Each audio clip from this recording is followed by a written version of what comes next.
बड़ा कहावन बड़ा दुख पावन मैं बड़ा कहा के भुली, बड़े ऊठ मर जांदे पाले ना कोठा ना कुली, बुलिया रब तो तिन्ने ही मंगला कुली गुली जुली। बाबा बुल्ले शाह सूफी ਅਤੇ ਅਧਿਆਤਮਕ ਕਵੀਆਂ ਦੇ ਵਿੱਚ ਸਿਤਾਰੇ ਦੀ ਤਰ੍ਹਾਂ ਚਮਕਦਾ ਰਹੇਗਾ। ਬਾਬਾ ਬੁੱਲੇ ਸ਼ਾਹ ਨੇ ਜਿਹੜੇ ਉਸ ਸਮੇਂ ਦੇ ਪ੍ਰਚਲਿਤ ਰਿਵਾਜ ਸੀ, ਜਿਹੜੇ ਉਸ ਸਮੇਂ ਦੀ ਇੱਕ ਧਾਰਮਿਕ ਟ੍ਰੈਡੀਸ਼ਨ ਸੀ, ਉਸ ਦਾ ਖੰਡਨ ਕੀਤਾ ਔਰ ਪਖੰਡ ਦੇ ਉਹ ਬਿਲਕੁਲ ਖਿਲਾਫ ਸੀ। ਬਾਬਾ ਬੁੱਲੇ ਸ਼ਾਹ ਸਮਝਦੇ ਸੀ ਕਿ ਮੇਰੀ ਸਿੱਧੀ ਰੱਬ ਨਾਲ ਗੱਲਬਾਤ ਹੈ, ਮੈਂ ਕਿਸੇ ਵਿੱਚ ਵਿਚੋਲੇ ਨੂੰ ਨਹੀਂ ਚਾਹੁੰਦਾ। ਉਹਨਾਂ ਮੁੱਲਾਂ ਤੇ ਕਾਜ਼ੀਆਂ ਨੂੰ ਅਤੇ ਉਸ ਤੋਂ ਬਾਅਦ ਜਨੇਊ ਦਾ ਖੰਡਨ ਕੀਤਾ ਅਤੇ ਮੱਥੇ ਤੇ ਤਿਲਕ ਲਾ ਕੇ ਲੋਕਾਂ ਨੂੰ ਚੜਾਉਣਾ ਚਾਹਿਆ। ਔਰ ਬਾਬਾ ਬੁੱਲੇ ਸ਼ਾਹ ਹਮੇਸ਼ਾ ਹੀ ਜਿਹੜੇ ਸੂਫੀ ਨੇ, सूफियां तो भी अलग होंदे रहे, उन्होंने वलगण च लियाउण वाली कोई चीज़ ना आ सकी। जिन्नी भी ट्रडिशनल उस वक्त की प्रस्तश करने के तरीके सी वो सारे बड़े संजीदा सी, पर बाबा बुल्ले शाह ने पैरों च घुंघरू बन के नच नच के गाया और उन्होंने कहा कि जे मैनू रब रूपी यार नूं मनाउण लई कंजरी भी बनना पैंदा तो मैं कंजरी बन के भी उस नूं मनावांगा। और इस ते बिना उन्होंने कहा कि बंदियां नालों कुत्ते चंगे कई गल्लां च, और होर बड़ी दलेराना तरीके नाल गल सीधी हिक च मारी। बाबा बुल्ले शाह ਦੇ ਜਿਹੜੇ ਸਿਧਾਂਤ ਸੀ, ਉਹਨਾਂ ਦੀ ਫਿਲਾਸਫੀ ਸੀ, ਉਹਨਾਂ ਦੇ ਬਾਰੇ ਅੱਜ ਗੱਲਬਾਤ ਚੱਲੇਗੀ ਪ੍ਰਿੰਸੀਪਲ ਕਸ਼ਮੀਰਾ ਸਿੰਘ ਜੀ ਨਾਲ। ਪ੍ਰਿੰਸੀਪਲ ਸਾਹਿਬ ਜੀ ਆਇਆਂ ਜੀ, ਵੈਲਕਮ। ਤੁਸੀਂ ਫੁਰਸਤ ਕਰੀਏ। ਥੈਂਕ ਯੂ ਜੀ। ਪ੍ਰਿੰਸੀਪਲ ਸਾਹਿਬ ਤੁਸੀਂ ਇਤਿਹਾਸ ਪੜ੍ਹਾਇਆ ਜੀ ਬੜੇ ਵਰੇ, ਬਾਬਾ ਬੁੱਲੇ ਸ਼ਾਹ ਦਾ ਜਿਹੜਾ ਪਿਛੋਕੜ ਕੀ ਹੈ, ਜਿਹਨਾਂ ਦਾ ਜਨਮ ਕਿੱਥੇ ਹੋਇਆ?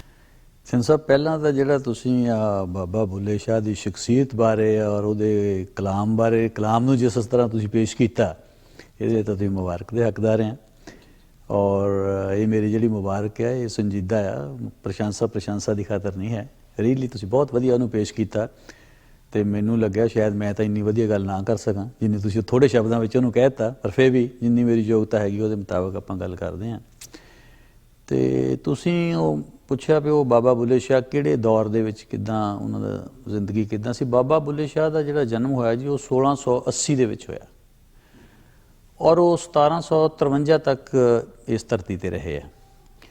ਇਹ ਜਿਹੜਾ ਦੌਰ ਹੈ ਆਪਾਂ ਦੇਖ ਸਕਦੇ ਹਾਂ, ਉਹ ਦੌਰ ਸੀ ਜਿਹੜਾ ਪੰਜਾਬ ਦੇ ਵਿੱਚ ਸਿੱਖ ਸਟਰਗਲ ਫॉर ਇੰਡੀਪੈਂਡੈਂਸ ਦਾ ਦੌਰ ਸੀ।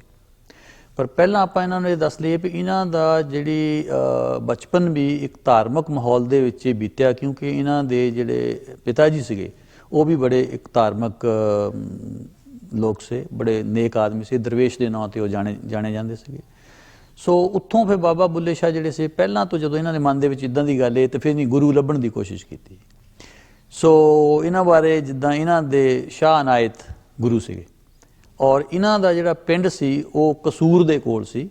ਵੈਸੇ ਇਨੀ ਜ਼ਿਆਦਾ ਜਿਹੜਾ ਹੈਗਾ ਕਸੂਰ ਨੂੰ ਹੀ ਆਪਣੀ ਬਾਣੀ ਦੇ ਵਿੱਚ ਲਿਆ ਜਾਂ ਆਪਣੇ ਕਲਾਮ ਵਿੱਚ ਲਿਆ, ਅਸੀਂ ਕਸੂਰੀ ਸਾਡੀ ਜ਼ਾਤ ਕਸੂਰੀ, ਇਹਨਾਂ ਦੀ ਕਾਫੀ ਦੇ ਵਿੱਚ ਆਉਂਦਾ ਹੈਗਾ। ਪਾਂਡੋ ਕੇ ਵੈਸੇ ਪਿੰਡ ਸੀ ਇਹਨਾਂ ਦਾ। ਇਹ ਕਸੂਰ ਜਿਹੜਾ ਹੈਗਾ ਫਿਰੋਜ਼ਪੁਰ ਦੇ ਨਜ਼ਦੀਕ ਹੈ, ਪਾਕਿਸਤਾਨ ਦੇ ਵਿੱਚ ਅੱਜ ਕੱਲ੍ਹ। ਸੋ ਬਾਬਾ ਬੁੱਲੇ ਸ਼ਾਹ ਔਰ ਅਸੀਂ ਦੇਖਦੇ ਹਾਂ ਵੈਸੇ ਬਾਬਾ ਬੁੱਲੇ ਸ਼ਾਹ ਔਰ ਵਾਰਿਸ ਸ਼ਾਹ ਇਹ ਦੋਨੋਂ ਹੀ ਸ਼ਾਹ ਅਨਾਇਤ ਦੇ ਸ਼ਾਗਿਰਦ ਸੀਗੇ। ਜਿੱਥੇ ਵਾਰਿਸ ਸ਼ਾਹ ਨੇ ਇਸ਼ਕ ਮਜਾਜ਼ੀ ਬਾਰੇ ਹੀਰ ਲਿਖ ਕੇ ਉਹਨੂੰ ਅਮਰ ਹੋ ਗਏ, ਉੱਥੇ ਬਾਬਾ ਬੁੱਲੇ ਸ਼ਾਹ ਨੇ ਇਸ਼ਕ ਹਕੀਕੀ ਦੀ ਜਿਹੜੀ ਗੱਲ ਕੀਤੀ ਆ ਉਹ ਵੀ ਆਪਣੇ ਪਾਏ ਦੀ ਉਸੇ ਲੈਵਲ ਦੀ ਕੀਤੀ ਹੈ ਜਿਸ ਲੈਵਲ ਦੀ ਉਹਨੇ ਇਸ਼ਕ ਮਜਾਜ਼ੀ ਦੀ ਗੱਲ ਕੀਤੀ ਹੈ। ਸੋ ਬਾਬਾ ਬੁੱਲੇ ਸ਼ਾਹ ਸ਼ਾਹ ਅਨਾਇਤ ਦੇ ਸ਼ਾਗਿਰਦ ਹੁੰਦੇ ਹੋਏ ਜਿਸ ਵੇਲੇ ਉਹ ਪਾਉਣ ਲੱਗੇ ਸ਼ਾਗਿਰਦ ਨੂੰ ਉਹਨਾਂ ਨੂੰ, ਤਾਂ ਉਸ ਵੇਲੇ ਬੜੀ ਉਹਨਾਂ ਦੀ ਅਪੋਜੀਸ਼ਨ ਹੋਈ, ਕਿਉਂਕਿ ਬਾਬਾ ਬੁੱਲੇ ਸ਼ਾਹ ਜਿਹੜੇ ਉਹ ਸੈਯਦ ਜ਼ਾਤ ਦੇ ਨਾਲ ਤਲਕ ਰੱਖਦੇ ਸੀ। ਉਸ ਸਮੇਂ ਦਾ ਸਮਾਜ ਜਿਹੜਾ ਸੀ ਅੱਜ ਨਾਲੋਂ ਬਹੁਤ ਜ਼ਿਆਦਾ ਜ਼ਾਤਾਂ ਪਾਤਾਂ ਦੇ ਵਿੱਚ ਫਸਿਆ ਸੀ। ਬਾਬਾ ਬੁੱਲੇ ਸ਼ਾਹ ਕਿਉਂਕਿ ਸੈਯਦ ਸੇ ਔਰ ਸ਼ਾਹ ਅਨਾਇਤ ਜਿਹੜੇ ਉਹ ਅਰਾਈ ਜ਼ਾਤ ਨਾਲ ਤਲਕ ਰੱਖਦੇ ਸੀ। ਅਰਾਈ ਜ਼ਾਤ ਨੂੰ ਜਿਹੜਾ ਥੋੜ੍ਹਾ ਨੀਚਾ ਸਮਝਿਆ ਜਾਂਦਾ ਸੀ। ਸੋ ਕਿਹਾ ਇਹ ਜਾਂਦਾ ਵੀ ਬਾਬੇ ਬੁੱਲੇ ਸ਼ਾਹ ਦੇ ਉੱਤੇ ਘਰਦਿਆਂ ਦਾ ਦੂਜਿਆਂ ਦਾ ਬੜਾ ਪ੍ਰੈਸ਼ਰ ਸੀ ਵੀ ਤੁਸੀਂ ਇਹਨੂੰ ਗੁਰੂ ਨਾ ਬਣਾਓ। ਪਰ ਬਾਬਾ ਬੁੱਲੇ ਸ਼ਾਹ ਨੂੰ ਸ਼ਾਹ ਅਨਾਇਤ ਦੇ ਵਿੱਚ ਕੋਈ ਚੀਜ਼ ਕੋਈ ਰਮਜ਼ ਉਹਨਾਂ ਨੂੰ ਦਿਸਦੀ ਸੀ ਅਤੇ ਉਹ ਉਹਦੇ ਸੀਗੇ। ਅਤੇ ਉਹ ਬਾਬਾ ਬੁੱਲੇ ਸ਼ਾਹ ਕਿਹਾ ਜਾਂਦਾ ਵੀ ਇੱਕਦਮ ਤੁਰੇ ਜਾਂਦੇ ਆ, ਦਿਮਾਗ ਦੇ ਵਿੱਚ ਇਹ ਸੋਚਦੇ ਆ ਵੀ ਕਿੱਦਾਂ ਕਰੀਏ ਕੀ ਕਰੀਏ। ਤਾਂ ਬਾਹਰੋਂ ਇੱਕ ਸਫਾਈ ਕਰਨ ਵਾਲੀ ਸੀ ਤਾਂ ਉਹਨ ਤਾਂ ਵੈਸੇ ਬਾਬਾ ਬੁੱਲੇ ਸ਼ਾਹ ਨੂੰ ਕਿਹਾ ਵੀ ਬੁੱਲੇ ਇੱਕ ਪਾਸੇ ਹੋ ਜਾ, ਕਿ ਮਿੱਟੀ ਆ ਰਹੀ ਸੀ। ਅਤੇ ਉਹ ਬਾਬਾ ਬੁੱਲੇ ਸ਼ਾਹ ਕਹਿੰਦੇ ਲੈ ਫਿਰ ਬੁੱਲਾ ਹੋ ਗਿਆ ਇੱਕ ਪਾਸੇ। ਅਤੇ ਉਹ ਉਸੇ ਵੇਲੇ ਸ਼ਾਹ ਅਨਾਇਤ ਕੋ ਗਏ ਤਾਂ ਔਰ ਜਾ ਕੇ ਉਹਨੇ ਆਪਣਾ ਉਹਨਾਂ ਨੂੰ ਗੁਰੂ ਬਣਾ ਲਿਆ। ਸੋ ਬਾਬਾ ਬੁੱਲੇ ਸ਼ਾਹ ਸ਼ਾਹ ਅਨਾਇਤ ਦੇ ਮਰੀਦ ਸੀਗੇ ਔਰ ਵਾਰਿਸ ਸ਼ਾਹ ਇਹਨਾਂ ਦੇ ਕਹਿ ਸਕਦੇ ਹਾਂ ਕਲਾਸ ਫੈਲੋ ਸੀਗੇ। ਸੋ ਇਹ ਤਾਂ ਉਹਨਾਂ ਦਾ ਆਪਾਂ ਕਹਿ ਸਕਦੇ ਹਾਂ ਕੁਛ ਪਿਛੋਕੜ ਜਿਹੜਾ ਸੀ ਯਾਰ ਉਸ ਦੌਰ ਦਾ ਪਿਛੋਕੜ ਸੀ, ਜਿਸ ਦੌਰ ਦੇ ਵਿੱਚ ਬੜੀ ਗੜਬੜ ਦਾ ਦੌਰ ਸੀ ਉਹ ਪੰਜਾਬ ਦਾ। ਪ੍ਰਿੰਸੀਪਲ ਸਾਹਿਬ, ਬਾਬਾ ਬੁੱਲੇ ਸ਼ਾਹ ਜੀ ਉਸ ਸਮੇਂ ਦੇ ਕਾਜ਼ੀਆਂ ਅਤੇ ਮੁੱਲਾਂ ਨੂੰ ਵਿਰੋਧਤਾ ਕਰਦਾ ਬੁਰਾ ਭਲਾ ਕਹਿੰਦੇ ਔਰ ਜਨੇਊ ਦੇ ਖਿਲਾਫ ਹੈ, ਤਿਲਕ ਲਾਉਣ ਦੇ ਖਿਲਾਫ ਹੈ। ਕਈ ਗੱਲਾਂ ਨੇ ਜਿਹੜੀਆਂ ਉਸ ਸਮੇਂ ਦੇ ਜਿਹੜੇ ਧਰਮ ਸੀ, ਮਹੱਤਵਪੂਰਨ ਚੱਲ ਰਹੇ ਧਰਮ ਸੀ, ਉਹਨਾਂ ਦੇ ਖਿਲਾਫ ਉਹਨਾਂ ਨੇ ਸ਼ਰੇਆਮ ਬਗਾਵਤ ਦਾ ਝੰਡਾ ਖੜਾ ਕੀਤਾ। ਕੀ ਬੁੱਲੇ ਸ਼ਾਹ ਬਾਗੀ ਸੀ? ਬਹੁਤ ਵਧੀਆ ਸਵਾਲ ਹੈ, ਕਿਉਂਕਿ ਬਾਬੇ ਬੁੱਲੇ ਸ਼ਾਹ ਦੀ ਸਾਰੀ ਸ਼ਖਸੀਅਤ ਜਿਹੜੀ ਹੈ ਉਹ ਇੱਥੋਂ ਹੀ ਉਗੜਨੀ ਹੈ। ਇਸੇ ਸਵਾਲ ਦੇ ਵਿੱਚ ਉਹਨਾਂ ਦੀ ਸ਼ਖਸੀਅਤ ਜਿਹੜੀ ਉਜਾਗਰ ਹੋਣੀ ਹੈ ਜੀ। ਬਾਬੇ ਬੁੱਲੇ ਸ਼ਾਹ ਦਾ ਵਕਤ ਜਿਹੜਾ ਸੀ ਉਹ ਇੱਕ ਧਾਰਮਿਕ ਕੱਟਰਪੰਥ ਔਰ ਜਨੂਨੀਆਂ ਦਾ ਵਕਤ ਸੀ, ਔਰ ਉਸ ਵੇਲੇ ਜਨੂਨੀਆਂ ਦੇ ਖਿਲਾਫ ਆਵਾਜ਼ ਉਠਾਉਣੀ ਇੱਕ ਕਿਸਮ ਦਾ ਚੈਲੰਜ ਸੀ ਔਰ ਇੱਕ ਕਿਸਮ ਦਾ ਖਤਰੇ ਨੂੰ ਵੀ ਮੁੱਲ ਲੈਣ ਵਾਲੀ ਗੱਲ ਸੀ। ਪਰ ਬਾਬਾ ਬੁੱਲੇ ਸ਼ਾਹ ਨੇ ਖੁੱਲ੍ਹ ਕੇ ਜਿਹੜੀ ਹੈਗੀ ਆ ਉਹਨਾਂ ਦੇ ਖਿਲਾਫ ਆਵਾਜ਼ ਉਠਾਈ, ਔਰ ਇੰਨੀ ਖੁੱਲ੍ਹ ਕੇ ਆਵਾਜ਼ ਉਠਾਈ ਕਿ ਬਾਬਾ ਬੁੱਲੇ ਸ਼ਾਹ ਨੇ, ਜੇ ਆਪਾਂ ਉਹਨੂੰ ਕਹਿ ਦਈਏ ਕਿ ਬਗਾਵਤ ਸੀ ਤਾਂ ਕੋਈ ਇਹ ਅਤਕਥਨੀ ਨਹੀਂ ਹੈ। ਤੁਸੀਂ ਦੇਖੋ ਵੀ ਜਿਹੜੇ ਉਸ ਸਮੇਂ ਦਾ ਵੱਡਾ ਪ੍ਰਚਲਿਤ ਧਰਮ ਦੇ ਵਿੱਚ ਜਿਹੜੇ ਬੇਸਿਕ ਉਹਨਾਂ ਦੇ ਅਸੂਲ ਸੇ, ਉਹਨਾਂ ਤੇ ਕਿੱਦਾਂ ਬਾਬਾ ਬੁੱਲੇ ਸ਼ਾਹ ਨੇ ਕਿਹਾ। ਇੱਕ ਤਾਂ ਉਹ ਕਹਿੰਦੇ ਆ ਪੱਠ ਨਮਾਜ਼ਾਂ, ਨਮਾਜ਼ ਕਿੰਨਾ ਇੰਪੋਰਟੈਂਟ ਸੀ, ਚਿੱਕੜ ਰੋਜ਼ੇ ਤੇ ਕਲਮਾਂ ਤੇ ਫਿਰ ਗਏ ਸਿਆਹੀ, ਸਿੱਧਾ ਉਹਦੇ ਤੇ ਅਟੈਕ ਕੀਤਾ ਉਸ ਵੇਲੇ। ਔਰ ਦੂਸਰੇ ਪਾਸੇ ਇਹ ਨਹੀਂ ਹੈ ਗੰਗਾ ਗਿਆ ਗੱਲ ਮੁੱਕਦੀ ਨਹੀਂ, ਉਹਦੇ ਤੇ ਵੀ ਸਾਰੇ ਅਟੈਕ ਕੀਤਾ ਜਾ ਕੇ। ਸੋ ਚਾਹੇ ਉਸ ਸਮੇਂ ਦੇ ਜਿਹੜੇ ਕਾਬਜ਼ ਮਜ਼ਹਬ ਸੀ ਉਸ ਵੇਲੇ ਦਾ, ਜਿਹੜਾ ਰੂਲਿੰਗ ਕਲਾਸ ਦਾ ਮਜ਼ਹਬ ਉਸ ਵੇਲੇ ਸੀ, ਉਸ ਦੇ ਵੀ ਅਟੈਕ ਕਰਨ ਤੋਂ ਬਾਬਾ ਬੁੱਲੇ ਸ਼ਾਹ ਕਿਸੇ ਤਰ੍ਹਾਂ ਵੀ ਘਬਰਾਏ ਨਹੀਂ ਹੈ। ਮੁੱਲਾ ਵਗੈਰਾ ਹੀ ਚੱਲਦੇ ਸੀ। ਇੱਕ ਤੁਹਾਨੂੰ ਯਾਦ ਹੋਣੀ ਉਹਨਾਂ ਨੇ ਇੱਕ ਬੜੀ ਮਸ਼ਹੂਰ ਕਾਫੀ ਆ, ਉਹ ਤੇਰੇ ਨਾਲੋਂ ਬੁੱਲਿਆ ਕੁੱਤੇ ਚੰਗੇ ਬਾਜ਼ੀ ਲੈ ਗਏ ਕੁੱਤੇ ਸਮਥਿੰਗ, ਉਹਦੇ ਵਿੱਚ ਇੱਕ ਜਗ੍ਹਾ ਆਉਂਦਾ ਆ ਮੁੱਲਾ ਨਾਲੋਂ ਕੁੱਕੜ ਚੰਗਾ ਜਿਹੜਾ ਯਾਰ ਜਗਾਵੇ ਸੁੱਤੇ।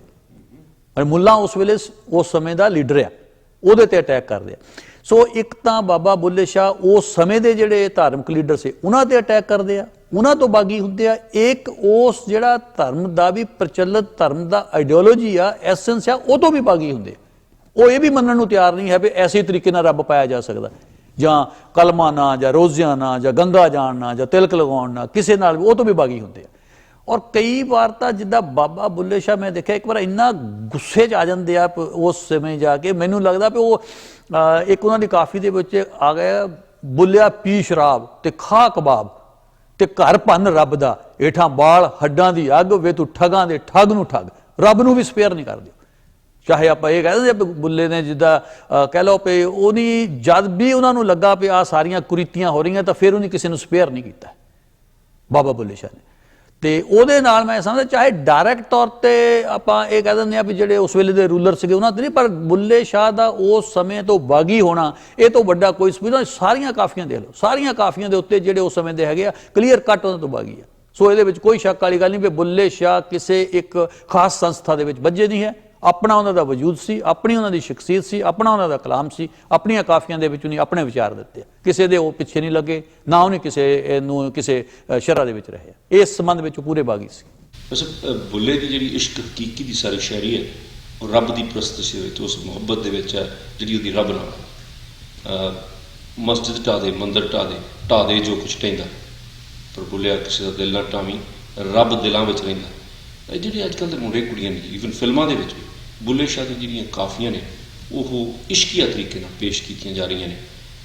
ਤੁਸੀਂ ਕੀ ਸਮਝਦੇ ਹੋ ਉਹਦੇ ਬਾਰੇ 'ਚ ਕਿ ਬਾਬੇ ਬੁੱਲੇ ਸ਼ਾਹ ਦੀ ਕਾਫੀਆਂ ਨੂੰ ਤੋੜ ਮਰੋੜ ਕੇ ਪੇਸ਼ ਕਰਨ ਦੇ ਬਾਵਜੂਦ ਵੀ ਕਾਫੀਆਂ ਇੰਨੀਆਂ ਪ੍ਰਚਲਿਤ ਤੇ ਹਰਮਨ ਪਿਆਰੀਆਂ ਹੋਈਆਂ ਨੇ, ਕੀ ਵਜ੍ਹਾ ਹੈ? ਦੇਖੋ ਤਿੰਨ ਸਾਹਿਬ, ਜਿਹੜੀਆਂ ਬੁੱਲੇ ਦੀਆਂ ਕਾਫੀਆਂ ਦੀ ਹੀ ਆਪਾਂ ਇਹ ਕਹਿ ਸਕਦੇ ਹਾਂ ਹਰਦਿਲ ਅਜ਼ੀਜ਼ ਬਹੁਤ ਹੋਈਆਂ ਲੋਕਾਂ ਦੇ ਵਿੱਚ। ਉਹਦੇ ਦੇ ਵਿੱਚ ਇੱਕ ਤਾਂ ਬੁੱਲੇ ਦਾ ਜਿਹੜਾ ਐਸੈਂਸ ਸੀਗਾ ਉਹ ਲੋਕਾਂ ਨੂੰ ਖਿੱਚਦਾ ਬਹੁਤ ਹੈ ਜੀ, ਲੋਕਾਂ ਨੂੰ ਸਿੱਧੀ ਤੇ ਸਪਸ਼ਟ ਗੱਲ ਕਰਦਾ। ਉਸ ਵੇਲੇ ਦੇ ਲੋਕਾਂ ਨੂੰ ਜਿਨ੍ਹਾਂ ਨੂੰ ਆਪਾਂ ਕਹਿ ਲਾਂਗੇ ਉਹਨਾਂ ਨੂੰ ਬਹੁਤੀਆਂ ਰਸਮਾਂ ਰੀਤਾਂ ਦੇ ਵਿੱਚ ਨਹੀਂ ਪਸਾਉਂਦਾ ਵੀ ਤੁਸੀਂ ਐਂ ਕਰੋ ਐਂ ਕਰੋ ਐਂ ਕਰੋ, ਜਿੱਦਾਂ ਤੁਸੀਂ ਕਿਹਾ ਰੱਬ ਨਾਲ ਸਿੱਧੀ ਗੱਲ ਵਾਲੀ ਗੱਲ ਹੈ। ਉਹ ਲੋਕਾਂ ਦੀ ਕਿਉਂਕਿ ਸਪਸ਼ਟ ਗੱਲ ਕਰਦਾ, ਲੋਕਾਂ ਨੂੰ ਸਿੱਧੀ ਗੱਲ ਸਮਝ ਆਉਂਦੀ ਆ ਔਰ ਸਿੱਧੀ ਭਾਸ਼ਾ ਦੇ ਵਿੱਚ ਉਹ ਗੱਲ ਕਰਦਾ। ਇੱਕ ਤਾਂ ਇਹ ਇਸ ਕਰਕੇ ਲੋਕਾਂ ਦੇ ਵਿੱਚ ਉਹਦੀਆਂ ਜਿਹੜੀਆਂ ਕਾਫੀਆਂ ਲੋਕਪ੍ਰਿਯ ਬਹੁਤ ਹੋਈਆਂ ਔਰ ਇੰਨੀਆਂ ਲੋਕਪ੍ਰਿਯ ਹੋਈਆਂ ਵੀ ਤੁਸੀਂ ਅੱਜ ਦੇਖੋ, ਮੇਰਾ ਖਿਆਲ ਜਿੱਥੇ ਜਿੱਥੇ ਵੀ ਪੰਜਾਬੀ ਬੈਠਾ ਉੱਥੇ ਉੱਥੇ ਬੁੱਲੇ ਦੀ ਕਾਫੀ ਹਰ ਨੇ ਸੁਣੀਆਂ ਔਰ ਹਰ ਚੰਗੇ ਰਾਗੀ ਨੇ ਇਹਨੂੰ ਗਾਇਆ। ਚਾਹੇ ਤੁਹਾਡੇ ਕਹਿਣ ਮੰਗ ਤਰੋੜ ਮਰੋੜ ਕੇ ਗਾਇਆ, ਉਹਦੀ ਕਮਰਸ਼ਲਾਈਜੇਸ਼ਨ ਕੀਤੀ ਆ ਪੂਰੀ ਕੁਛ ਵੀ, ਪਰ ਬੁੱਲੇ ਦੀ ਕਾਫੀ ਦੇ ਉੱਤੇ ਅੱਜ ਵੀ ਝੂਮਦੇ ਆ ਲੋਕ ਜਿੱਥੇ ਵੀ ਬੈਠੇ ਆ। ਔਰ ਮੈਨੂੰ ਇੱਕ ਵਾਰ ਪਤਾ ਲੱਗਾ ਸੀ ਵੀ ਉਹ ਟੋਕੀਓ ਦੇ ਵਿੱਚ ਇੱਕ ਆਪਣੇ ਨੁਸਰਤ ਫਤਿਹ ਅਲੀ ਸ਼ਾਹ ਇੱਕ ਵਾਰ ਗਾ ਰਹੇ ਸੀਗੇ ਤਾਂ ਉਹ ਲੋਕ ਝੂਮ ਰਹੇ ਸੀ ਉਹਦੇ ਬੁੱਲੇ ਦੀ ਕਾਫੀ ਦੇ ਉੱਤੇ। ਤੇ ਉਹ ਜਿਸ ਵੇਲੇ ਬਾਅਦ ਦੇ ਵਿੱਚ ਨੁਸਰਤ ਫਤਿਹ ਅਲੀ ਨੂੰ ਪੁੱਛਿਆ ਉਹਨੇ ਕਿਹਾ ਵੀ ਇਹ ਕਿਉਂ ਝੂਮ ਰਹੇ ਆ, ਵੀ ਇਹ ਤਾਂ ਸਮਝਦੇ ਨਹੀਂ ਹੈ। ਉਹ ਕਹਿੰਦੇ ਬੁੱਲੇ ਸ਼ਾਹ ਦੀ ਕਾਫੀਆਂ ਦੇ ਵਿੱਚ ਜਿਹੜਾ ਹੈਗਾ ਮਿਊਜ਼ਿਕ ਐਸਾ ਆ ਵੀ ਇਹਨੂੰ ਲੋੜ ਨਹੀਂ ਹੈ ਵੀ ਇਹਦੀ ਜਿਹੜੀ ਹੈਗੀ ਆ ਇਹਦੀ ਮਿਊਜ਼ਿਕ ਹੀ ਐਸਾ, ਮਿਊਜ਼ਿਕ ਦੀ ਲੈਂਗੁਏਜ ਹੀ ਕੋਈ ਨਹੀਂ ਹੈ। ਸੋ ਇੱਕ ਤਾਂ ਜਿਵੇਂ ਦੇਖੋ ਨਾ ਹੁਣ ਛੋਟੀਆਂ ਗੱਲਾਂ ਆ ਜਿਹਦੇ ਵਿੱਚ ਇੱਕ ਉਹਨਾਂ ਦੀ ਕਾਫੀ ਹੈਗੀ ਆ ਉਹ ਤਾਂ ਵਾਟ ਮੱਕੇ ਦੀ ਕਿਉਂ ਪਾਵੇ ਜਿਹਦਾ ਯਾਰ ਨੂੰ ਦੇਖਿਆ ਹੱਜ ਹੋਵੇ, ਨੱਚਣਾ ਵੀ ਇਬਾਦਤ ਬਣ ਜਾਂਦਾ, ਨੱਚਣੇ ਦਾ ਕਿਸੇ ਨੂੰ ਜੇ ਚੱਜ ਹੋਵੇ। ਇੱਕ ਤਾਂ ਉਹ ਨਹੀਂ ਜੋੜਿਆ ਉਹਦੇ ਨਾਲ ਇਸ਼ਕ ਹਕੀਕੀ ਨੂੰ, ਇਸ਼ਕ ਮਜਾਜ਼ੀ ਨੂੰ। ਹੁਣ ਜਿਹੜਾ ਇਸ਼ਕ ਹਕੀਕੀ ਆ ਉਹ ਸਾਰੇ ਇਸ਼ਕ ਮਜਾਜ਼ੀ ਦੇ ਵਿੱਚ ਲਿਆ ਕੇ ਉਗਾਈ ਜਾਂਦੇ ਆ ਬੰਦੇ ਨੂੰ, ਸੌਰੀ ਬੁੱਲੇ ਨੂੰ, ਠੀਕ ਹੈ। ਤੇ ਦੂਸਰਾ ਜਿਹੜਾ ਉਹਨੇ ਉਹ ਦੱਸਿਆ ਜਾ ਕੇ ਉਸ ਵੇਲੇ ਦੇ ਪ੍ਰਚਲਿਤ ਜਿਹੜਾ ਕਾਬਜ਼ ਮਜ਼ਹਬ ਸੀ ਉਹਦੇ ਵਿੱਚ ਜਿਹੜਾ ਨੱਚਣਾ ਸੀ ਉਹ ਇੱਕ ਕਿਸਮ ਨਾਲ ਬੜਾ ਬੁਰਾ ਗਿਣਿਆ ਜਾਂਦਾ ਸੀ, ਗੈਰ ਧਾਰਮਿਕ ਗੱਲ ਸੀ। ਉਹਨੇ ਉਹ 'ਤੇ ਵੀ ਕਰਦਾ, ਨੱਚਣਾ ਵੀ ਇਬਾਦਤ ਬਣ ਜਾਂਦਾ, ਨੱਚਣੇ ਦਾ ਕਿਸੇ ਨੂੰ ਜੇ ਚੱਜ ਹੋਵੇ। ਇੱਕ ਤਾਂ ਇਹ ਇੱਕ ਕਾਰਨ ਸੀ ਉਹਨਾਂ ਦੇ ਪੋਪੂਲਰ ਹੋਣ ਦਾ। ਦੂਜਾ, ਜਿੱਦਾਂ ਬੁੱਲੇ ਸ਼ਾਹ ਦਾ ਖਿਆਲ ਕਿਸੇ ਚੀਜ਼ 'ਚ ਨਹੀਂ ਵੱਜਦਾ, ਇੱਦਾਂ ਬੁੱਲੇ ਸ਼ਾਹ ਦੀ ਕਾਫੀ ਵੀ ਕਿਸੇ ਰਾਗ ਵਿੱਚ ਨਹੀਂ ਵੱਜਦੀ ਹੈ। ਉਹ ਕਿਸੇ ਰਾਗ ਦੇ ਵਿੱਚ ਵੀ ਗਾਈ ਜਾ ਸਕਦੀ ਹੈ। ਹੁਣ ਤੁਸੀਂ ਦੇਖੋ ਕਿੰਨਿਆਂ ਰਾਗਾਂ ਦੇ ਵਿੱਚ ਕਿੰਨਿਆਂ ਵੱਡੇ ਰਾਗੀਆਂ ਨੇ ਉਹਨੂੰ ਆਪਣੇ ਆਪਣੇ ਅੰਦਾਜ਼ ਦੇ ਵਿੱਚ ਗਾਇਆ, ਔਰ ਜਦ ਵੀ ਬੁੱਲੇ ਸ਼ਾਹ ਦੀ ਕਾਫੀ ਲੱਗਦੀ ਆ ਉਹਦੇ ਲੋਕ ਝੂਮਦੇ ਆ। ਇੱਕ ਤਾਂ ਅੰਦਾਜ਼ ਉਹਨਾਂ ਦਾ ਆਪਣਾ, ਇੱਕ ਉਹਦੀ ਜਿਹੜੀ ਗੱਲ ਕਹੀ ਆ ਉਹ ਬੜੀ ਲੋਕਾਂ ਦੇ ਸਾਹਮਣੇ ਸਪਸ਼ਟ ਆਈ ਆ। ਔਰ ਇਹ ਤੋਂ ਵਧੀਆ ਮੈਂ ਇਹ ਸਮਝਦਾ ਪਈ ਜਿੱਦਾਂ ਉਸਤਾਦ ਨਸਰਤ ਫਤਿਹ ਅਲੀ ਸ਼ਾਹ ਨੇ ਉਹਨਾਂ ਨੂੰ ਚੁੱਕ ਲਿਆ, ਉਹ ਵੀ ਇੱਕ ਜ਼ਰੀਆ ਬਣਿਆ ਵੀ ਬੁੱਲੇ ਨੂੰ ਦੁਨੀਆ ਦੇ ਕੋਨੇ-ਕੋਨੇ ਤੱਕ ਅੱਜ ਗਾਇਆ ਜਾ ਰਿਹਾ। ਤੁਸੀਂ ਆਪਣੇ ਇਸ ਕਨਵਰਸੇਸ਼ਨ ਦੇ ਦੌਰਾਨ ਕੱਟੜ ਸ਼ਬਦ ਕਈ ਵਾਰੀ ਵਰਤਿਆ। ਹਾਂਜੀ। ਔਰ ਹਿੰਦੁਸਤਾਨ ਦੇ ਵਿੱਚ ਜਿੱਥੇ ਸਾਡੇ ਚੜ੍ਹਦੇ ਪੰਜਾਬ ਦੇ ਵਿੱਚ ਬੁੱਲੇ ਸ਼ਾਹ ਦੇ ਬਹੁਤ ਲੋਕ ਫੈਨ ਨੇ ਜੀ, ਉਸ ਦੇ ਨਾਲ ਤੁਸੀਂ ਪਾਕਿਸਤਾਨ ਜਾ ਕੇ ਆਏ ਹੋ ਆਪ, ਤੁਹਾਨੂੰ ਨਹੀਂ ਲੱਗਦਾ ਕਿ ਧਰਮ ਦੀ ਕੱਟੜਤਾ ਦੇ ਬਾਵਜੂਦ ਵੀ ਬਾਬਾ ਬੁੱਲੇ ਸ਼ਾਹ ਨੂੰ ਮੇਰਾ ਖਿਆਲ ਹਾਲੇ ਵੀ ਲਹਿੰਦੇ ਪੰਜਾਬ ਦੇ ਲੋਕ ਜ਼ਿਆਦਾ ਪ੍ਰਸਤਿਸ਼ ਕਰਦੇ ਆ, ਉਸ ਦੀ ਜ਼ਿਆਦਾ ਮੰਨਦੇ ਆ, ਉਸ ਦੀਆਂ ਕਾਫੀਆਂ ਦੇ ਵੱਧ ਚੁੰਮਦੇ। ਤਿੰਨ ਸਾਹਿਬ, ਇੱਕ ਤਾਂ ਜਿਹੜੀ ਆਪਾਂ ਗੱਲ ਕੱਟੜਵਾਦ ਦੀ ਕਰਦੇ ਆ ਨਾ, ਇਹ ਕੱਟੜਵਾਦ ਦੇ ਨਾਲ ਇੱਕ ਟ੍ਰੈਜਡੀ ਇਹ ਆ ਵੀ ਹਰ ਬੰਦੇ ਨੂੰ ਇਹ ਲੱਗਦਾ ਹੁੰਦਾ ਵੀ ਮੈਂ ਕੱਟੜ ਨਹੀਂ ਹੈ, ਉਹ ਜਿਹੜੇ ਨਾਲ ਦੇ ਗੁਆਂਢੀ ਇਹ ਕੱਟੜ ਜ਼ਿਆਦੇ ਆ। ਸੋ ਇਦਾਂ ਹੈ ਨਹੀਂ ਹੈ। ਸੋ ਮੈਂ ਪਾਕਿਸਤਾਨ ਦੇ ਵਿੱਚ ਗਿਆ ਸੀ ਤਾਂ ਬਾਬਾ ਬੁੱਲੇ ਸ਼ਾਹ ਦਾ ਜਿਹੜਾ ਵੀ ਉਹਨਾਂ ਦਾ ਜਿੱਥੇ ਉਹਨਾਂ ਦਾ ਡੇਰਾ ਹੈ, ਮਜ਼ਾਰ ਹੈ ਕਸੂਰ ਦੇ ਵਿੱਚ, ਜਿਸ ਵੇਲੇ ਉਹਨਾਂ ਦਾ ਉੱਥੇ ਲੱਗਦਾ ਲੱਖਾਂ ਦੀ ਗਿਣਤੀ ਦੇ ਵਿੱਚ ਲੋਕ ਉੱਥੇ ਜਾਂਦੇ ਆ। ਸੋ ਬਾਬਾ ਬੁੱਲੇ ਸ਼ਾਹ ਦੀ ਕਾਫੀਆਂ ਦੇ ਉੱਤੇ ਝੂਮਣ ਵਾਲੇ ਔਰ ਬਾਬਾ ਬੁੱਲੇ ਸ਼ਾਹ ਦੇ ਫਲਸਫੇ ਨੂੰ ਮੰਨਣ ਵਾਲਿਆਂ ਦੀ ਗਿਣਤੀ ਪਾਕਿਸਤਾਨ ਦੇ ਵਿੱਚ ਕਰੋੜਾਂ ਦੀ ਹੈ। ਬਾਬੇ ਬੁੱਲੇ ਸ਼ਾਹ ਦੇ ਕਲਾਮ ਨੂੰ ਆਪਾਂ ਇਹ ਨਹੀਂ ਸਮਝਦੇ ਵੀ ਉੱਥੇ ਭੰਡਿਆ ਜਾ ਰਿਹਾ। ਬਾਬੇ ਬੁੱਲੇ ਸ਼ਾਹ ਦੇ ਜਿਹੜਾ ਲਿਬਰਲਿਜ਼ਮ ਦਾ ਮੈਸੇਜ ਆ, ਜਿਹੜਾ ਉਹਦਾ ਸੈਕੂਲਰਿਜ਼ਮ ਦਾ ਮੈਸੇਜ ਆ, ਉਹਦੇ ਵਿੱਚ ਪਾਕਿਸਤਾਨੀ ਲੋਕ ਉਹਦੇ ਬੜੇ ਮਦਾਹ ਆ। ਔਰ ਬਾਬਾ ਬੁੱਲੇ ਸ਼ਾਹ ਉੱਥੇ ਇੱਕ ਹੀਰੋ ਦੇ ਤੌਰ ਤੇ ਜਾਣੇ ਜਾਂਦੇ ਆ। ਇਹ ਨਹੀਂ ਹੈ ਵੀ ਬਾਬਾ ਬੁੱਲੇ ਸ਼ਾਹ ਉੱਥੇ ਇਹ ਗਿਣੇ ਜਾਂਦੇ ਆ ਵੀ ਇਹ ਇਸਲਾਮ ਤੋਂ ਬਾਗੀ ਸੀ, ਕਿਉਂਕਿ ਇਸਲਾਮ ਦੇ ਵਿੱਚ ਜਿਹੜਾ ਸੂਫੀ ਮਤ ਸੀਗਾ, ਸੂਫੀ ਮਤ ਦੇ ਸਮਰਥਕ ਹੈ ਬਹੁਤ ਉੱਥੇ। ਸੋ ਬਾਬਾ ਬੁੱਲੇ ਸ਼ਾਹ ਪਾਕਿਸਤਾਨ ਦੇ ਵਿੱਚ ਉਨੇ ਹੀ ਹਰਦਲ ਅਜ਼ੀਜ਼ ਆ ਜਿੰਨੇ ਹਿੰਦੁਸਤਾਨ ਦੇ ਵਿੱਚ ਹਰਦਲ ਅਜ਼ੀਜ਼ ਆ। ਔਰ ਬਾਬਾ ਬੁੱਲੇ ਸ਼ਾਹ ਜਿੱਦਾਂ ਆਪਾਂ ਕਹਿ ਸਕਦੇ ਕਿਸੇ ਮੁਲਕਾਂ ਦੀ ਹੱਦ ਬੰਨਿਆਂ ਦੇ ਵਿੱਚ ਉਹਨਾਂ ਨੂੰ ਬੰਨਿਆ ਨਹੀਂ ਜਾ ਸਕਦਾ। ਸੋ ਬਾਬਾ ਬੁੱਲੇ ਸ਼ਾਹ ਇਹਨਾਂ ਚੀਜ਼ਾਂ ਤੋਂ ਅਬੱਬ ਸੇ, ਔਰ ਲੋਕਾਂ ਨੇ ਉਹਨਾਂ ਨੂੰ ਅਬੱਬ ਹੋਣ ਦੇ ਬਾਵਜੂਦ ਵੀ ਸਾਰਿਆਂ ਮੁਲਕਾਂ ਨੇ ਉਹਨਾਂ ਨੂੰ ਅਪਣਾਇਆ ਔਰ ਆਪਣੇ ਤੌਰ ਤੇ ਅਪਣਾਇਆ। ਸੋ ਪਾਕਿਸਤਾਨ ਦੇ ਵਿੱਚ ਬੜੀ ਮਾਨਤਾ ਹੈ ਉਹਨਾਂ ਦੀ। ਤੁਸੀਂ ਅੱਜ ਪ੍ਰੋਗਰਾਮ ਦਾ ਵਕਤ ਥੋੜਾ ਰਹਿੰਦਾ ਜਾਂਦਾ ਜੀ, ਤਕਰੀਬਨ ਖਤਮ ਹੈ ਇਸ ਸੈਗਮੈਂਟ ਦਾ, ਤੇ ਅਗਲੀ ਵਾਰੀ ਮੈਂ ਚਾਹੁੰਦਾ ਕਿ ਤੁਸੀਂ ਫੇਰ ਤਫਾਓ ਜੀ, ਤਾਂ ਕਿ ਬਾਬਾ ਬੁੱਲੇ ਸ਼ਾਹ ਤੇ ਹੀ ਮੁਕੰਮਲ ਗੱਲਬਾਤ ਕੀਤੀ ਜਾਏ, ਉਹਨਾਂ ਦੇ ਕਲਾਮ ਤੇ ਗੱਲਬਾਤ ਕੀਤੀ ਜਾਏ। ਤੇ ਇੱਕ ਸੈਗਮੈਂਟ ਮੈਂ ਚਾਹੁੰਦਾ ਜੀ ਕਿ ਤੁਸੀਂ ਹੋਰ ਮੇਰੇ ਨਾਲ ਸਾਥ ਦਿਓ। ਤਿੰਨ ਸਾਹਿਬ, ਬਾਬਾ ਬੁੱਲੇ ਸ਼ਾਹ ਦੇ ਉੱਤੇ ਗੱਲ ਕਰਨੀ ਤਾਂ ਮੇਰੇ ਲਈ ਬੜੀ ਫਖਰ ਦੀ ਗੱਲ ਹੈ। ਸੋ ਇਹ ਤਾਂ ਜਦੋਂ ਤੁਸੀਂ ਕਹੋ ਹਾਜ਼ਰ ਹੋਵਾਂਗੇ ਜੀ।